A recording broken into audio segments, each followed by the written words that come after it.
Assalamualaikum warahmatullahi wabarakatuh.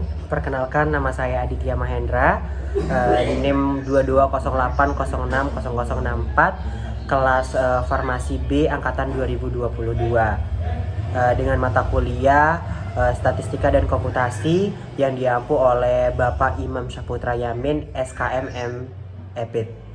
Yang sekarang saya akan menjelaskan atau membagikan tutorial terkait pengujian uji independen dan dependen.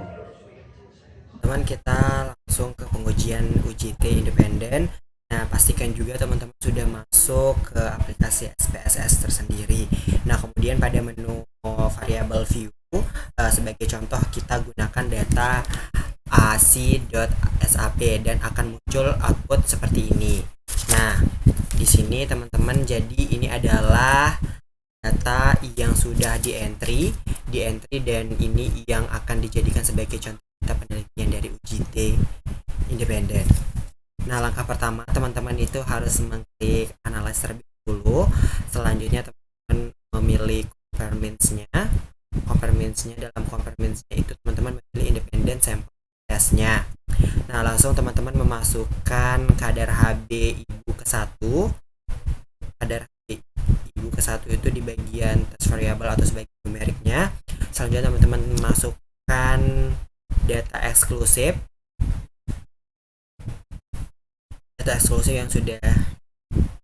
yang sudah dimasukkan data eksklusifnya. Nah, di sini sudah dimasukkan eksklusifnya terus teman-teman mengklik di bagian define groupnya. Di sini define groupnya di grup 1 itu teman-teman menaruh angka 0 dan di grup 2 ini teman-teman menaruh angka 1. Selanjutnya teman-teman mengklik continue. Setelah itu teman-teman memilih OK. Nah, pada ini adalah bentuk atau data dari kita menggunakan uji T independen. Nah, kita lanjut ke bagian data rata-ratanya. Nah, pada tampilan di atas dapat terlihat nilai rata-rata standar deviasi dan standar error kadar HB ibu untuk masing-masing kelompok. Rata-rata HB ibu yang menyusui eksklusif adalah 10,277 dan standar deviasinya itu adalah 1,3228. Sedangkan untuk ibu yang menyusui non eksklusif itu ada 10,421 dengan standar deviasinya itu 1,4712. Hasil uji T dapat dilihat pada tabel di bawah. SPSS akan menampilkan dua uji T, yaitu uji T dengan asumsi varian sama atau equal variance asumsi dan uji T dengan asumsi varian kedua kelompok tidak sama atau equal variance not asumsi. Untuk memilih uji mana yang kita pakai, dapat dilihat uji kesamaan varian melalui uji Levens. Lihat nilai P11 test nilai P lebih kecil alpha 0,05, maka dalam uji V-variance-nya itu adalah 0,072. Maka varian berbeda, dan bila nilai P lebih besar alpha 0,72 sehingga dapat diasumsikan pada alpha 5%, tidak ada perbedaan varian atau kedua kelompok sama. Selanjutnya dicari v-value-nya uji T pada bagian varian sama, kedua kelompok sama. Selanjutnya dicari v-value di kolom sig 2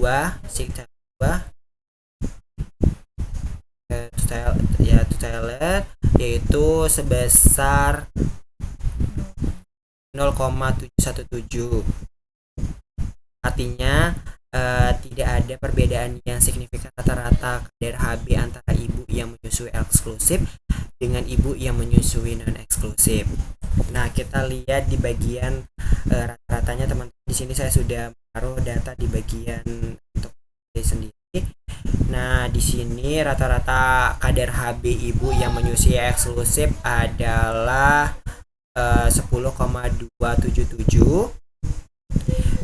dengan standar deviasinya itu 1,322. Sedangkan untuk ibu yang menyusui non eksklusif dengan rata-ratanya itu 10,421 dengan standar deviasinya itu 1,471. Hasil uji statistik didapatkan nilai P-nya itu 0,717. Berarti pada alfa 5% terlihat tidak ada perbedaan yang signifikan rata-rata kadar HB antara ibu menyusui secara eksklusif dengan non eksklusif. Berikut tadi adalah tutorial menginput data T independen. Oke, lanjut ke pengujian dengan uji T dependen. Nah, di mana untuk contoh ini akan dilakukan beda rata-rata kadar HB antara kadar HB pengukuran pertama dengan kadar HB kedua. Diketahui apakah ada perbedaan kadar HB antara pengukuran pertama dengan pengukuran kedua. Di sini terlihat sampelnya dependen karena orangnya sama, diukur 2 kali. Adapun langkahnya sebagai berikut. Nah, teman-teman pastikan masuk ke aplikasi SPSS terlebih dahulu, dan teman-teman pertama harus mengklik analis terlebih dahulu. Setelah itu teman-teman mengklik di bagian conformance-nya langsung mencari kata parent sample t-test-nya. Nah, di sini langsung teman-teman memasukkan HB ibu pertama, masukkan. Nah, yang kedua itu teman-teman masukkan HB ibu. Nah, kalau teman-teman sudah memasukkan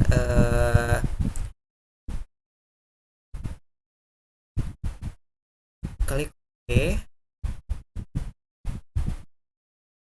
Nah, berikut adalah data-data dari untuk ujian uji T dependen. Pada tabel pertama terlihat statistik deskriptif berupa rata-rata dan standar deviasi kadar HB antara pengukuran pertama dan pengukuran kedua. Rata-rata kadar HB pada pengukuran pertama atau HB1 adalah HB1-nya itu adalah 10,346 dengan standar deviasinya itu 1,3835. Selanjutnya yaitu pada pengukuran HB kedua didapat rata-rata kadar HB adalah 10,860 dengan standar deviasinya itu 1,558. Nah, uji T berpasangan dilaporkan pada tabel kedua. Terlihat nilai min perbedaan antara pengukuran pertama dan kedua adalah 0,514 dengan standar deviasinya itu 0,982. 9821. Perbedaan ini diuji dengan uji T berpasangan menghasilkan nilai P yang dapat dilihat pada kolom seek to toilet yaitu 0,001, maka dapat disimpulkan ada perbedaan yang signifikan kadar HB antara pengukuran pertama dengan pengukuran kedua. Nah, langsung kita lanjut ke bagian nilai rata-rata dari uji TDP yang sudah saya salin ke bagian Word. Nah, rata-rata kadar HB pada pengukuran pertama adalah, sebentar, ini bisa pada kadar HB pada pengukuran pertama adalah 10,346 gram persen dengan standar deviasi 1,38 gram persen dengan gram persen. Pada pengukuran kedua didapat rata-rata kadar Hb adalah 10,860 dengan standar deviasinya itu 1,05. Terlihat nilai mean perbedaan antara pengukuran pertama dan kedua adalah 0,001, maka dapat disimpulkan ada perbedaan yang signifikan antara kadar Hb pengukuran pertama dan juga kedua. Itulah tadi tutorial cara menggunakan metode UJT dependen. Oke, dan itulah tadi contoh tutorial dengan penganalisan data dengan menggunakan UJT independen dan juga dependen. Sekian dari saya, terima kasih atas sudah menonton. Wassalamualaikum warahmatullahi wabarakatuh.